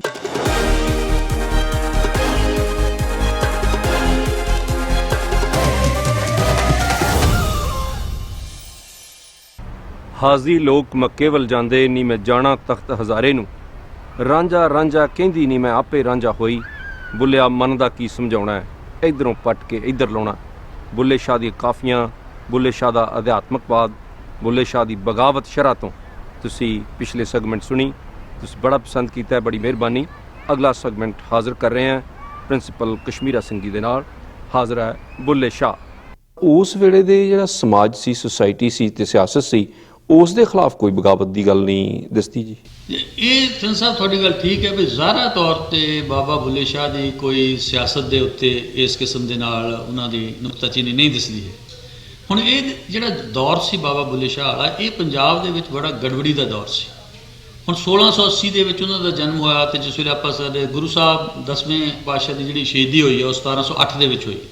ਸੋ ਬਾਬਾ ਬੁੱਲੇ ਸ਼ਾਹ ਲੱਗਦਾ ਉਸ ਵੇਲੇ ਕੁਛ 26 ਸਾਲ ਦੇ ਸੀਗੇ, 28 ਸਾਲ ਦੇ ਸੀਗੇ। ਫਿਰ ਬਾਬਾ ਬੰਦੇ ਬਹਾਦਰ ਦੀ ਸ਼ਹੀਦੀ ਜਿਹੜੀ ਹੋਈ ਆ, ਉਹ ਤੋਂ ਬਾਅਦ ਜਿਹੜਾ ਸਿੱਖ ਪੀਰੀਅਡ ਦੇ ਵਿੱਚ ਡਾਰਕ ਪੀਰੀਅਡ ਜਿਹਨੂੰ ਅਸੀਂ ਕਹਿੰਦੇ ਆ ਉਹ ਸ਼ੁਰੂ ਹੁੰਦਾ ਜੀ। ਸਿੱਖ ਸ਼ਹੀਦੀਆਂ ਦਾ ਦੌਰ ਸ਼ੁਰੂ ਹੁੰਦਾ। ਇਹ ਸਾਰੇ ਦੌਰ ਦੇ ਵਿੱਚ ਜਿਹੜੇ ਜਿੰਨੇ ਵੀ ਬੜੇ ਬੜੇ ਸਿੱਖ ਸ਼ਹੀਦ ਹੋਏ ਆ ਉਹ ਸਾਰੇ ਇਸ ਪੀਰੀਅਡ ਦੇ ਵਿੱਚ ਹੋਏ। ਔਰ ਜ਼ਕਰੀਆ ਖਾਨ ਦਾ ਪੀਰੀਅਡ, ਮੀਰ ਮੰਨੂ ਦਾ ਪੀਰੀਅਡ, ਇਹ ਨਾਦਰ ਸ਼ਾਹ ਦਾ ਹਮਲਾ, ਅਹਿਮਦ ਸ਼ਾਹ ਅਬਦਾਲੀ ਦੇ ਹਮਲੇ, ਇਹ ਸਾਰੇ ਇਸ ਪੀਰੀਅਡ ਦੇ ਵਿੱਚ ਆਉਂਦੇ। ਸੋ ਜਿਸ ਵੇਲੇ ਬਾਬਾ ਬੁੱਲੇ ਸ਼ਾਹ ਦਾ ਦੇਹਾਂਤ ਹੁੰਦਾ 1753 ਦੇ ਵਿੱਚ, ਤਾਂ ਸਮਝੋ ਉਹ ਸਾਰਾ ਹੀ ਜਿਹੜਾ ਪੀਰੀਅਡ ਸੀ 18ਵੀਂ ਸਦੀ ਦੀ ਪਹਿਲੀ 50 ਸਾਲ ਉਹ ਬੜੇ ਗੜਬੜ ਦੇ ਪੀਰੀਅਡ ਸੀ। ਸੋ ਬਾਬਾ ਬੁੱਲੇ ਸ਼ਾਹ ਨੇ ਇਸ ਤਰ੍ਹਾਂ ਤਾਂ ਨਹੀਂ ਕਿਸੇ ਤਰ੍ਹਾਂ ਰਾਜਨੀਤੀ ਤੇ ਜਾਂ ਸਿਆਸਤ ਤੇ ਸਿੱਧੀ ਚੋਟ ਕੀਤੀ ਜਿਵੇਂ ਆਪਣੇ ਗੁਰੂ ਨਾਨਕ ਸਾਹਿਬ ਨੇ ਕੀਤੀ ਹੈ, ਪਾਪ ਦੀ ਜੰਜ ਲੈ ਕਾਬਲ ਨੂੰ ਤਾਇਆ ਜ਼ੋਰੀ ਮੰਗੇ ਦਾਦ ਮਿਲਾ ਲਓ, ਇੱਦਾਂ ਨਹੀਂ ਉਹਨੇ ਕੀਤੀ ਕਿਤੇ ਵੀ। ਪਰ ਸਹੀ ਮਾਇਨੇ ਵਿੱਚ ਬੁੱਲੇ ਸ਼ਾਹ ਦਾ ਧਾਰਮਿਕ ਲੋਕਾਂ ਦੇ ਉੱਪਰ ਅਟੈਕ ਕਰਨਾ ਵੀ ਇੱਕ ਕਿਸਮ ਨਾਲ ਰਾਜਨੀਤਿਕ ਅਟੈਕ ਸੀ, ਕਿਉਂਕਿ ਉਹੀ ਕਾਜ਼ੀ ਉਧਰ ਲੀਡਰ ਸੀ, ਉਹੀ ਕਾਜ਼ੀ ਉਧਰ ਲੀਡਰ ਸੀ। ਸੋ ਜਿਸ ਵੇਲੇ ਬੁੱਲਾ, ਮੈਂ ਤੁਹਾਨੂੰ ਪਹਿਲਾਂ ਜਿਸ ਵੇਲੇ ਦੱਸ ਚੁੱਕਾ ਨਾ, ਬੁੱਲਿਆ ਪੀ ਸ਼ਰਾਬ ਤੇ ਖਾ ਕਬਾਬ, ਇਹ ਸਿੱਧੀ ਡਾਂਗ ਮਾਰਦਾ ਉਹਨਾਂ ਦੇ ਸਿਰ ਦੇ ਵਿੱਚ, ਇਹ ਕਹਿ ਕੇ ਵੀ ਮੈਂ ਤਾਂ ਰਹਿਣਾ ਹੀ ਨਹੀਂ ਤੁਹਾਡੀ ਸ਼ਰ੍ਹਾ ਦੇ ਵਿੱਚ। ਸੋ ਦੁਖੀ ਹੁੰਦਾ ਉਸ ਵੇਲੇ ਉਹ ਉਹਨਾਂ ਤੋਂ। ਸੋ ਉਹਨਾਂ ਨੂੰ ਅਟੈਕ ਕਰਨਾ, ਕਾਜ਼ੀਆਂ ਤੇ ਮੁੱਲਾਂ ਦੇ ਉੱਤੇ ਅਟੈਕ ਕਰਨਾ, ਸਹੀ ਮਾਇਨੇ ਦੇ ਵਿੱਚ ਉਸ ਵੇਲੇ ਦੇ ਰਾਜਨੀਤਿਕ ਲੋਕਾਂ ਦੇ ਉੱਤੇ ਅਟੈਕ ਕਰਨਾ ਸੀ, ਕਿ ਉਹ ਜਿਹੜੀ ਸਿਆਸਤ ਸੀ ਉਸ ਵੇਲੇ ਜਿਹੜੇ ਕੱਟਰਪੰਥੀ ਜਨੂਨੀ ਧਾਰਮਿਕ ਲੀਡਰ ਸੀ ਉਹਨਾਂ ਦੇ ਹੱਥ ਵਿੱਚ ਸੀ। ਸੋ ਬੁੱਲੇ ਦਾ ਉਹਨਾਂ ਜਨੂਨੀਆਂ ਦੇ ਉੱਤੇ, ਜਨੂਨੀਆਂ ਤੋਂ ਬਾਗੀ ਹੋਣਾ, ਜਨੂਨੀਆਂ ਦੇ ਉੱਤੇ ਖੁੱਲ੍ਹ ਕੇ ਅਟੈਕ ਕਰਨਾ, ਸਹੀ ਮਾਇਨੇ ਦੇ ਵਿੱਚ ਉਸ ਕਿਸਮ ਦਾ ਜਿਹੜਾ ਉਹਨੇ ਪੰਜਾਬ ਦੇ ਲੋਕਾਂ ਨੂੰ ਦੁਖੀ ਕੀਤਾ ਸੀ ਜਨੂਨੀਆਂ ਨੇ ਉਸ ਵੇਲੇ, ਉਹਨਾਂ ਦੇ ਉੱਤੇ ਬੁੱਲੇ ਸ਼ਾਹ ਦਾ ਅਟੈਕ ਸੀ। ਪਰ ਸਰ ਉਸ ਵਕਤ ਜਿੰਨੇ ਵੀ ਸੂਫੀ ਫਕੀਰ ਹੋਏ ਜੀ, ਸੂਫੀ ਕਵੀ ਹੋਏ ਆ, ਉਹ ਸਾਰੇ ਹੀ ਧਾਰਮਿਕ ਰੰਗ 'ਚ ਰੰਗੇ ਹੋਏ ਸੀ, ਰੱਬ ਨੂੰ ਪਾਉਣਾ ਚਾਹੁੰਦੇ ਆ ਔਰ ਸੂਫ ਪਾ ਕੇ ਰੱਖਦੇ ਰਹੇ। ਇਸੇ ਕਰਕੇ ਅਸੀਂ ਉਹਨਾਂ ਨੂੰ ਸੂਫੀ ਕਹਿੰਦੇ ਹਾਂ, ਸੂਫ ਕਾਲੇ ਕੱਪੜੇ ਜੀ। ਪਰ ਬਾਬਾ ਬੁੱਲਾ ਸਾਹਿਬ ਨੇ ਜੀ ਲਾਲ ਰੱਤੇ ਕੱਪੜੇ ਪਾ ਕੇ ਤੇ ਝਾਂਜਰਾਂ ਪਾ ਕੇ, ਜਿਸ ਤਰ੍ਹਾਂ ਉਹਨਾਂ ਨੇ ਇਬਾਦਤ ਕੀਤੀ ਹੈ, ਥਈਆ ਥਈਆ ਕਰਕੇ ਮੈਂ ਨੱਚਾਂਗਾ, ਇਸ ਤੋਂ ਤੁਸੀਂ ਕੀ ਭਾਵ ਲੈਂਦੇ ਹੋ? ਸੂਫੀ ਸੀ ਉਹ? ਇਹਦਾ ਜਵਾਬ ਸਹੀ ਮੈਨੇ ਤਾਂ ਬੁੱਲੇ ਨੂੰ ਆਪਾਂ ਕਿਸੇ ਵੀ ਚੀਜ਼ ਦੇ ਵਿੱਚ ਬੰਨ੍ਹ ਨਹੀਂ ਸਕਦੇ। ਬੁੱਲਾ ਜਿਹੜਾ ਸੀ, ਬੁੱਲਾ ਸੂਫੀ ਮਤ ਦੇ ਨਾਲ ਬੁੱਲੇ ਦਾ ਸਿਧਾਂਤ ਬਹੁਤ ਮਿਲਦਾ ਜੁਲਦਾ, ਬਾਬਾ ਬੁੱਲੇ ਸ਼ਾਹ ਦਾ ਬਹੁਤ ਸਿਧਾਂਤ ਮਿਲਦਾ ਜੁਲਦਾ। ਪਰ ਜੇ ਤੁਸੀਂ ਉਹਨਾਂ ਨੂੰ ਕਹੋ ਕਿ ਬਾਬਾ ਬੁੱਲੇ ਸ਼ਾਹ ਬਿਲਕੁਲ ਸੂਫੀ ਅੰਦਾਜ਼ ਦੇ ਵਿੱਚ ਸੀਗੇ, ਤਾਂ ਫਿਰ ਉਹ ਬਿਲਕੁਲ ਨਹੀਂ ਸੀ, ਕਿਉਂਕਿ ਬਾਬਾ ਬੁੱਲੇ ਸ਼ਾਹ ਕਿਸੇ ਵੀ ਸ਼ਰ੍ਹਾ ਦੇ ਵਿੱਚ ਨਹੀਂ ਰਹੇ। ਜੇ ਸੂਫੀਆਂ ਨੇ ਕਾਲੇ ਕੱਪੜੇ ਪਾਏ ਤਾਂ ਬਾਬਾ ਬੁੱਲੇ ਸ਼ਾਹ ਨੇ ਲਾਲ ਪਾ ਲਏ। ਉਹ ਕਹਿੰਦੇ ਜੇ ਉਹ ਬੜੇ ਸੀਰੀਅਸ ਤਰੀਕੇ ਨਾਲ ਇਬਾਦਤ ਕਰਦੇ, ਉਹ ਨੱਚ ਕੇ ਇਬਾਦਤ ਕਰਨ ਲੱਗ ਪਏ, ਉਹ ਘੁੰਗਰੂ ਬਣ ਕੇ ਨੱਚਣ ਲੱਗ ਪਏ ਜੀ। ਉਹ ਤਾਂ ਜਿਸ ਵੇਲੇ ਉਹ ਕਿਹਾ ਜਾਂਦਾ ਵੀ ਇੱਕ ਵਾਰ ਸ਼ਾਹ ਨਾਇਤ ਉਹਨਾਂ ਨਾਲ ਗੁੱਸੇ ਹੋ ਗਏ, ਤੇ ਸ਼ਾਹ ਨਾਇਤ ਜਿਸ ਵੇਲੇ ਗੁੱਸੇ ਹੋ ਗਏ ਤੇ ਨਹੀਂ ਬੜੀ ਕੋਸ਼ਿਸ਼ ਕੀਤੀ ਤਾਂ ਉਹ ਸ਼ਾਹ ਨਾਇਤ ਮੰਨਣ, ਤਾਂ ਫਿਰ ਇੱਕ ਵਾਰ ਕੀ ਫਿਰ ਬਾਬਾ ਬੁੱਲੇ ਸ਼ਾਹ ਨੇ ਲਾਲ ਕੱਪੜੇ ਪਾ ਕੇ ਉਹ ਆਪਣੇ ਘੁੰਗਰੂ ਬੰਨ੍ਹ ਕੇ, ਜਿਹਦੇ ਵਿੱਚ ਉਹਨਾਂ ਨਾ ਕੰਜਰੀ ਬਣਿਆ ਮੇਰੀ ਇੱਜ਼ਤ ਨਾ ਘਟਦੀ, ਮੈਨੂੰ ਨੱਚ ਕੇ ਯਾਦ ਮਨਾਉਣ ਦੇ, ਤੋਂ ਆ ਕੇ ਬਾਹਰ ਨੱਚਣ ਲੱਗ ਪਏ। ਤੇ ਬਾਹਰ ਜੇ ਨੱਚਣ ਲੱਗ ਪਏ ਤਾਂ ਉਹਨੇ ਆ ਕੇ ਕਿਹਾ ਵੀ ਉਹ ਤੂੰ ਬੁੱਲਾ, ਉਹ ਸਮਝ ਗਏ ਵੀ ਉਹੀ ਆ, ਕਹਿੰਦੇ ਉਹ ਤੂੰ ਬੁੱਲਾ, ਕਹਿੰਦਾ ਨਹੀਂ ਜੀ ਮੈਂ ਭੁੱਲ ਗਿਆ। ਉਹ ਕਹਿੰਦੇ ਅੱਛਾ ਕੋਈ ਨਹੀਂ ਤੂੰ ਆ ਜਾ। ਸੋ ਮੇਰਾ ਕਹਿਣ ਦਾ ਮਤਲਬ ਹੈ ਵੀ ਜਿੱਥੇ ਇਬਾਦਤ ਨੂੰ ਬੜਾ ਇੱਕ ਸੀਰੀਅਸ ਚੀਜ਼ ਮੰਨਿਆ ਗਿਆ ਸੀਗਾ ਸੂਫੀ ਮਤ ਦੇ ਵਿੱਚ, ਬੁੱਲੇ ਸ਼ਾਹ ਨੂੰ ਇਬਾਦਤ ਜਿੱਦਾਂ ਚੰਗੀ ਲੱਗੀ ਉਹਨੇ ਉਹ ਕੀਤੀ। ਸੋ ਬਾਬੇ ਬੁੱਲੇ ਸ਼ਾਹ ਨੂੰ ਨਾ ਆਪਾਂ ਕਿਸੇ ਇਸ ਕਿਸਮ ਦੇ ਧਰਮ 'ਚ ਬੰਨ ਸਕਦੇ ਹਾਂ, ਨਾ ਸੂਫੀ ਅੰਦਾਜ਼ 'ਚ ਬੰਨ ਸਕਦੇ। ਇੰਨਾ ਕਹਿ ਸਕਦੇ ਹਾਂ ਕਿ ਜਿਹੜਾ ਲਿਬਰਲਿਜ਼ਮ ਸੂਫੀਆਂ ਦੇ ਥਾਟ ਦੇ ਵਿੱਚ ਸੀ, ਜਿਹੜਾ ਸੂਫੀਆਂ ਦੇ ਫਲਸਫੇ ਵਿੱਚ, ਉਹਨਾਂ ਦੇ ਵਿਚਾਰ ਦੇ ਦਰਸ਼ਨ ਦੇ ਵਿੱਚ ਲਿਬਰਲਿਜ਼ਮ ਸੀ, ਉਹ ਬੁੱਲੇ ਸ਼ਾਹ ਦੀ ਬਾਣੀ ਦੇ ਵਿੱਚ ਜਾਂ ਬੁੱਲੇ ਸ਼ਾਹ ਦੀਆਂ ਕਾਫੀਆਂ ਦੇ ਵਿੱਚ ਹੈ, ਪਰ ਉਹਨਾਂ ਦੇ ਟੋਟਲ ਅੰਦਾਜ਼ ਦੇ ਵਿੱਚ ਬੁੱਲੇ ਸ਼ਾਹ ਨਹੀਂ ਰਹੇ। ਪਰ ਸਾਹਿਬ ਬੁੱਲੇ ਸ਼ਾਹ ਸਾਹਿਬ ਕਹਿੰਦੇ ਨੇ ਕਿ ਇਸ਼ਕ ਦੀ ਨਵੀਂ ਨਵੀਂ ਬਹਾਰ, ਹਾਜੀ ਲੋਕ ਮੱਕੇ ਵੱਲ ਜਾਂਦੇ ਮੈਂ ਜਾਣਾ ਤਖਤ ਹਜ਼ਾਰੇ ਨਹੀਂ, ਰਾਂਝਾ ਰਾਂਝਾ ਕਹਿੰਦੀ ਮੈਂ ਆਪੇ ਰਾਂਝਾ ਹੋਈ। ਔਰ ਇਸ ਤੋਂ ਬਿਨਾਂ ਜਿੰਨੇ ਵੀ ਉਸ ਵੇਲੇ ਦੇ ਧਾਰਮਿਕ ਅਕੀਦੇ ਨੇ, ਉਹਨਾਂ ਸਾਰਿਆਂ ਨੂੰ ਬੜੀ ਕਰੜੀ ਸੱਟ ਮਾਰਦੇ ਨੇ ਜੀ। ਤੁਸੀਂ ਬੁੱਲੇ ਸ਼ਾਹ ਨੂੰ ਧਾਰਮਿਕ ਬੰਦਾ ਸਮਝਦੇ ਹੋ? ਜੇ ਤਾਂ ਤੁਹਾਡਾ ਕੁਐਸਚਨ ਇਹ ਆ ਕਿ ਕੀ ਬੁੱਲੇ ਦਾ ਕੋਈ ਧਰਮ ਸੀ, ਕਿਸੇ ਖਾਸ ਧਰਮ ਦੇ ਨਾਲ ਉਹ ਜੁੜੇ ਹੋ ਸੀਗੇ, ਫਿਰ ਉਹਦਾ ਜਵਾਬ ਹੋ ਰਿਹਾ।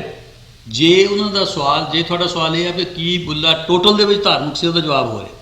ਕਿਉਂਕਿ ਜੇ ਤਾਂ ਆਪਾਂ ਇਹ ਕਹਿ ਲਈਏ ਵੀ ਉਹ ਕਿਸੇ ਧਰਮ ਨਾਲ, ਇੱਕ ਧਰਮ ਨਾਲ ਬੱਝਿਓ ਸੀ, ਫਿਰ ਤਾਂ ਉਹ ਨਹੀਂ ਸੀ ਬੱਝਿਓ, ਕਿਉਂਕਿ ਬੁੱਲੇ ਸ਼ਾਹ ਹੁਣੀ ਜਿਹੜਾ ਹੈਗਾ ਉਸ ਕਿਸਮ ਦੇ ਜਿਹੜੇ ਦੋ ਵੱਡੇ ਧਰਮ ਉਸ ਵੇਲੇ ਹਿੰਦੁਸਤਾਨ ਦੇ ਵਿੱਚ ਚੱਲ ਰਹੇ ਸੀ, ਉਹਨਾਂ ਤੋਂ ਕਲੀਅਰ ਕੱਟ ਉਹ ਦੋਨਾਂ ਤੋਂ ਬਾਗੀ ਸੀ।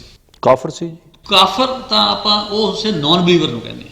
ਬੁੱਲੇ ਸ਼ਾਹ ਬਲੀਵ ਕਰਦੇ ਸੀ, ਪਰ ਉਹਨਾਂ ਦੇ ਆਪਣੇ ਬਲੀਵ ਸੀਗੇ, ਆਪਣੇ ਉਹਨਾਂ ਦੇ ਵਿਸ਼ਵਾਸ ਸੀਗੇ, ਜਿਹਦੇ ਵਿੱਚ ਹੁਣ ਅਸੀਂ ਦੇਖਦੇ ਨਾ ਆਪਾਂ ਉਹ ਉਹਨਾਂ ਦੀ ਇੱਕ ਬੜੀ ਹੈਗੀ ਹੈ ਮਸ਼ਹੂਰ ਮੇਰੀ ਬੁੱਕਲ ਦੇ ਵਿੱਚ ਚੋਰ ਚੋਰ, ਤੇ ਉਹਦੇ ਵਿੱਚ ਉਹਨਾਂ ਤੇ ਇੱਕ ਆਉਂਦਾ ਰਾਮਦਾਸ ਕਿਤੇ ਫਤਿਹ ਮੁਹੰਮਦ, ਇਹ ਕਦੀਮੀ ਸ਼ੋਰ ਸ਼ੋਰ ਮੇਰੇ ਬੁੱਕਲ ਦੇ ਵਿੱਚ ਚੋਰ। ਇੱਕ ਉਹਨਾਂ ਦਾ ਮੈਨੂੰ ਹੈ, ਉਹ ਥੋੜਾ ਮੈਨੂੰ ਯਾਦ ਹੈ, ਜਿਹਦੇ ਵਿੱਚ ਉਹ ਕਹਿੰਦੇ ਹੈਗੇ ਆ ਮੁਸਲਮਾਨ ਸਾੜਨ ਤੋਂ ਡਰਦੇ, ਹਿੰਦੂ ਡਰਦੇ ਗੋਰ, ਇਹ ਕਦੀਮੀ ਸ਼ੋਰ, ਇਹ ਦੋਹਾਂ ਦੀ ਖੋਰ ਕੁਛ ਇੱਦਾਂ ਦਾ ਪੂਰਾ ਉਹਦੇ 'ਚ ਯਾਦ ਨਹੀਂ ਹੈ, ਪਰ ਉਹਦੇ ਵਿੱਚ ਉਹ ਇਹ ਕਹਿੰਦੇ ਹੈਗੇ ਆ ਵੀ ਉਹ ਚਾਹੇ ਸਾੜੋ ਤਾਂ ਚਾਹੇ ਉਹਨੂੰ ਦਬਾਓ, ਇਹਦੇ ਵਿੱਚ ਕੋਈ ਫਰਕ ਨਹੀਂ ਪੈਂਦਾ। ਰਾਮਦਾਸ ਕਿਤੇ ਫਤਿਹ ਮੁਹੰਮਦ, ਕੋਈ ਰਾਮਦਾਸ ਦੇ ਝਗੜੇ 'ਚ ਪਿਆ, ਕੋਈ ਫਤਿਹ ਮੁਹੰਮਦ ਦੇ ਝਗੜੇ ਦੇ ਵਿੱਚ ਪਿਆ ਆ, ਇਹ ਝਗੜੇ ਉਹਦੇ ਵਿੱਚ ਹੈ ਨਹੀਂ। ਸੋ ਇਸ ਪੱਖੋਂ ਆਪਾਂ ਜਿਹਨੂੰ ਅੱਜ ਦੇ ਯੁੱਗ ਦੇ ਵਿੱਚ ਸੈਕੂਲਰਿਜ਼ਮ ਦੀ ਗੱਲ ਕਰਦੇ ਹਾਂ ਤਾਂ ਆਪਾਂ ਇਹ ਕਹਿ ਸਕਦੇ ਹਾਂ ਕਿ ਬੁੱਲੇ ਸ਼ਾਹ ਇੱਕ ਕਿਸਮ ਦੇ ਨਾਲ ਸੈਕੂਲਰ ਇੱਦਾਂ ਸੀ ਕਿ ਜਿਹੜੇ ਉਸ ਸਮੇਂ ਦੇ ਪ੍ਰਚਲਿਤ ਧਰਮ ਸੀਗੇ ਉਹਨਾਂ ਦੇ ਵਿੱਚ ਬੁੱਲੇ ਸ਼ਾਹ ਨੇ ਆਪਣੇ ਆਪ ਨੂੰ ਕਿਸੇ ਤਰ੍ਹਾਂ ਵੀ ਬੰਨ੍ਹਿਆ ਨਹੀਂ। ਔਰ ਉਹਦੇ ਵਿੱਚ ਪਰ ਜੇ ਆਪਾਂ ਇਹ ਕਹੀਏ ਕਿ ਬੁੱਲੇ ਸ਼ਾਹ ਦਾ ਕੀ ਧਰਮ ਦਾ ਐਸੈਂਸ ਉਹਨਾਂ ਦੇ ਵਿੱਚ ਸੀਗਾ, ਤਾਂ ਉਹ ਧਰਮ ਦਾ ਐਸੈਂਸ ਜਿਹੜਾ ਸੀਗਾ, ਮਜ਼ਹਬ ਦਾ ਐਸੈਂਸ ਜਿਹੜਾ ਸੀ, ਉਹ ਬੁੱਲੇ ਸ਼ਾਹ ਦੇ ਵਿੱਚ ਸੀਗਾ। ਇਸ਼ਕ ਹਕੀਕੀ ਨੂੰ ਜਿਹੜੀਆਂ ਉੱਚੀਆਂ ਮੰਜ਼ਲਾਂ ਦੇ ਉੱਤੇ ਬੁੱਲੇ ਸ਼ਾਹ ਨੇ ਪਹੁੰਚਾਇਆ, ਕਿਉਂਕਿ ਇਸ਼ਕ ਹਕੀਕੀ ਜਿਹੜਾ ਹੈ ਉਹ ਧਰਮ ਦਾ ਇੱਕ ਹਿੱਸਾ ਹੈ। ਉਸ ਪਰਮਾਤਮਾ ਖੁਦਾ ਦੇ ਨਾਲ ਜਿਹੜਾ ਇਸ਼ਕ ਸੀਗਾ ਉਹਦਾ ਇਸ਼ਕ ਹਕੀਕੀ ਦੇ ਨਾਲ ਤਲਕ। ਸੋ ਉਸ ਪੱਖੋਂ ਉਹ ਬੁੱਲੇ ਸ਼ਾਹ ਜਿਹੜੇ ਸੀਗੇ ਉਹ ਬਿਲਕੁਲ ਧਾਰਮਿਕ ਆਦਮੀ ਸੀਗੇ ਔਰ ਬਿਲਕੁਲ ਜਿਹੜੇ ਹੈਗੇ ਆ ਮਜ਼ਹਬ ਨੂੰ ਮੰਨਣ ਵਾਲੇ ਸੀਗੇ, ਪਰ ਉਹ ਮਜ਼ਹਬ ਨੂੰ ਮੰਨਣ ਵਾਲੇ ਸੀਗੇ, ਕਿਸੇ ਖਾਸ ਮਜ਼ਹਬ ਨੂੰ ਮੰਨਣ ਵਾਲੇ ਨਹੀਂ ਸੀ। ਵੈਸੇ ਭਾਵੇਂ ਬੁੱਲੇ ਸ਼ਾਹ ਨੂੰ ਹੋਇਆ ਜੀ 300 ਸਾਲ ਹੋ ਗਿਆ, ਪਰ ਜਿਹੜਾ ਉਹਨਾਂ ਦਾ ਸੁਨੇਹਾ ਤੇ ਫਿਲਾਸਫੀ ਹੈ ਉਹ ਬੜੀ ਨਵੀਨਵਾਦੀ ਸਾਇੰਟੀਫਿਕ ਹੈ। ਤਰਕ ਦੀ ਗੱਲ ਆਉਂਦੀ ਹੈ, ਤਰਕਸ਼ੀਲ ਗੱਲਬਾਤ ਹੁੰਦੀ ਹੈ। ਤੁਹਾਡਾ ਕੀ ਖਿਆਲ ਹੈ ਬੁੱਲੇ ਸ਼ਾਹ ਦਾ ਜਿਹੜਾ ਫਲਸਫਾ ਹੈ ਅੱਜ ਦੇ ਢਾਂਚੇ 'ਚ, ਸਮਾਜਿਕ ਢਾਂਚੇ ਤੇ ਧਾਰਮਿਕ ਢਾਂਚੇ 'ਚ ਕਿਵੇਂ ਫਿੱਟ ਹੁੰਦਾ ਜੀ? ਬੁੱਲੇ ਸ਼ਾਹ ਤਰਕ ਦੀ ਗੱਲ ਵੀ ਕਰਦੇ ਔਰ ਬੜੇ ਆਪਣੇ ਅੰਦਾਜ਼ ਦੇ ਵਿੱਚ ਕਰਦੇ ਆ। ਉਹਨਾਂ ਦੀ ਇੱਕ ਕਾਫੀ ਹੈਗੀ ਆ ਕਿ ਜੇ ਰੱਬ ਨਾਤਿਆਂ ਧੋਤਿਆਂ ਮਿਲਦਾ ਡਡੂਆਂ ਮੱਛੀਆਂ, ਜੇ ਰੱਬ ਜੰਗਲ ਵੇਲੇ ਮਿਲਦਾ ਗਊਆਂ ਬੱਛੀਆਂ, ਬੁੱਲੇ ਸ਼ਾਹ ਰੱਬ ਉਹਨਾਂ ਨੂੰ ਮਿਲਦਾ ਨੀਤਾਂ ਜਿਨ੍ਹਾਂ ਦੀਆਂ ਸੱਚੀਆਂ। ਜਾਂ ਇੱਦਾਂ ਦਾ ਇੱਕ ਬੁੱਲੇ ਸ਼ਾਹ ਦੀ ਕਾਫੀਆਂ ਦੇ ਵਿੱਚ ਕਈ ਵਾਰ ਲਫ਼ਜ਼ਾਂ ਦੀ ਤੋੜ ਮਰੋੜ ਹੈ ਕਿ ਉਹ ਸਾਨੂੰ ਓਰੀਜਨਲ ਨਹੀਂ ਮਿਲਦੇ, ਸੋ ਉਹਦੇ ਵਿੱਚ ਕਈ ਵਾਰ ਇੱਧਰ ਉੱਧਰ ਹੋ ਜਾਂ ਆਪਾਂ ਇੱਕ ਹੋਰ ਵੀ ਆ, ਨਾ ਰੱਬ ਨਾਤਿਆਂ ਧੋਤਿਆਂ ਮਿਲਦਾ, ਨਾ ਰੱਬ ਵਿੱਚ ਮਸੀਤਾਂ, ਬੁੱਲੇ ਸ਼ਾਹ ਰੱਬ ਉਹਨਾਂ ਨੂੰ ਮਿਲਦਾ ਸਾਫ਼ ਜਿਨ੍ਹਾਂ ਦੀਆਂ ਨੀਤਾਂ। ਸੋ ਬੁੱਲੇ ਸ਼ਾਹ ਨੇ ਕਰਮ ਦੇ ਉੱਤੇ ਜਾ ਕੇ ਜਿਹੜਾ ਹੈਗਾ ਉਹਦੇ 'ਤੇ ਜ਼ੋਰ ਦਿੱਤਾ ਉਹਨੇ। ਉਹਦੇ ਵਿੱਚ ਜਿੱਦਾਂ ਸਮਝਾਇਆ ਵੀ ਉਹਨੇ ਤਰਕ ਦੇ ਨਾਲ, ਵੀ ਡੱਡੂਆਂ ਮੱਛੀਆਂ ਜਾਂ ਗਾਈਆਂ ਦੀਆਂ ਮਿਸਾਲਾਂ ਦੇ ਕੇ ਉਹਨੇ ਦੱਸਿਆ। ਸੋ ਬੁੱਲੇ ਸ਼ਾਹ ਦਾ ਫਲਸਫਾ ਅੱਜ ਦੇ ਯੁੱਗ ਦੇ ਵਿੱਚ ਵੀ ਬਹੁਤ ਰੈਲੀਵੈਂਟ ਹੈ ਔਰ ਇਹਦੀ ਰੈਲੀਵੈਂਸੀ ਇਸ ਗੱਲ ਦੇ ਵਿੱਚ ਆ ਕਿ ਮੈਨੂੰ ਨਹੀਂ ਲੱਗਦਾ ਕਿ ਧਾਰਮਿਕ ਕੱਟੜਪੁਣਾ ਕੀ ਉਸ ਵੇਲੇ ਨਾਲੋਂ ਕੁਝ ਘਟ ਗਿਆ ਹੋਵੇ। ਅੱਜ ਵੀ ਸਾਰੇ ਧਰਮ ਜਿਹੜੇ ਹੈਗੇ ਆ ਆਪਣੇ ਆਪਣੇ ਤੌਰ ਤੇ ਉੱਦਾਂ ਹੀ ਕੱਟੜ ਖੜੇ ਆ ਔਰ ਉੱਦਾਂ ਹੀ ਉਹਨਾਂ ਦੇ ਵਿੱਚ ਕਿਸੇ ਵੱਲ ਨੂੰ ਵੀ ਅਸੀਂ ਕਹਿ ਸਕਦੇ ਹਾਂ ਥੋੜ੍ਹੀ ਜਿਹੀ ਵੀ ਅੰਡਰਸਟੈਂਡਿੰਗ ਜਿਹੜੀ ਦੇ ਨਹੀਂ ਰਹੇ। ਆਪਣੀ ਆਪਣੀ ਜਗ੍ਹਾ ਦੇ ਵਿੱਚ ਜਿਹੜੇ ਹੈਗੇ ਆ ਉਹ ਬੜੀ ਜ਼ੋਰਦਾਰ ਤਰੀਕੇ ਦੇ ਨਾਲ ਉਹਦੇ ਉੱਤੇ ਉਹ ਪਹਿਰਾ ਦੇ ਰਹੇ। ਸੋ ਬਾਬਾ ਬੁੱਲੇ ਸ਼ਾਹ ਨੂੰ ਜੇ ਆਪਾਂ ਲੈ ਲਈਏ, ਜਿਹਦੇ ਵਿੱਚ ਉਹ ਸਾਰਿਆਂ ਨੂੰ ਹੀ ਕਹੀ ਜਾਂਦੇ ਆ ਵੀ ਨਹੀਂ ਵੀ ਆਹ ਇੱਕੋ ਹੀ ਰਾਹ ਆ ਜਿਹੜਾ ਹੈਗਾ ਵੀ ਸਿੱਧਾ ਰੱਬ ਦੇ ਨਾਲ ਕੋਈ ਵਿਚੋਲਾ ਨਹੀਂ, ਸਿੱਧੀ ਰੱਬ ਦੇ ਨਾਲ ਗੱਲ। ਜੇ ਧਾਰਮਿਕ ਤੌਰ ਤੇ ਆਪਾਂ ਬਾਬਾ ਬੁੱਲੇ ਸ਼ਾਹ ਨੂੰ ਹੁਣ ਇਸ ਵੇਲੇ ਦੇ ਯੁੱਗ ਦੇ ਵਿੱਚ ਦੇਖੀਏ ਤਾਂ ਬਾਬੇ ਬੁੱਲੇ ਸ਼ਾਹ ਦੀ ਬੜੀ ਐਸ ਕੱਟਰਵਾਦ ਦੇ ਵਿੱਚ ਰੈਲੀਵੈਂਸ ਹੈ, ਕਿਉਂਕਿ ਉਹ ਯੁੱਗ ਵੀ ਬੜਾ ਕੱਟਰਵਾਦੀ ਯੁੱਗ ਸੀਗਾ ਜਿਹਦੇ ਵਿੱਚ ਸਾਰਾ ਸਿੱਖ ਮੂਵਮੈਂਟ ਚੱਲ ਰਹੀ ਹੈ। ਅੱਜ ਦਾ ਯੁੱਗ ਵੀ ਕੱਟਰਵਾਦੀ ਯੁੱਗ ਹੈ, ਇਹਦੇ ਵਿੱਚ ਕੋਈ ਰਾਇਤ ਨਹੀਂ ਬਹੁਤੀ ਮਿਲ ਰਹੀ। ਸੋ ਬਾਬਾ ਬੁੱਲੇ ਸ਼ਾਹ ਇਸ ਵੇਲੇ ਵੀ ਸਾਡੇ ਸਾਹਮਣੇ ਚਾਨਣ ਮਨਾਰਾ ਹੈ ਔਰ ਇਸ ਵੇਲੇ ਵੀ ਜੇ ਅਸੀਂ ਦੱਸੀਏ ਤਾਂ ਸਾਨੂੰ ਮਾਰਗ ਦਰਸ਼ਨ ਸਾਡਾ ਉਹ ਕਰ ਸਕਦੇ ਆ ਜੀ ਇਸ ਵੇਲੇ। ਵੈਸੇ ਫੁਰਸਤ ਕਰਨ ਲਈ ਬੜੀ ਮਿਹਰਬਾਨੀ ਜੀ, ਸ਼ੁਕਰੀਆ। Thank you very much.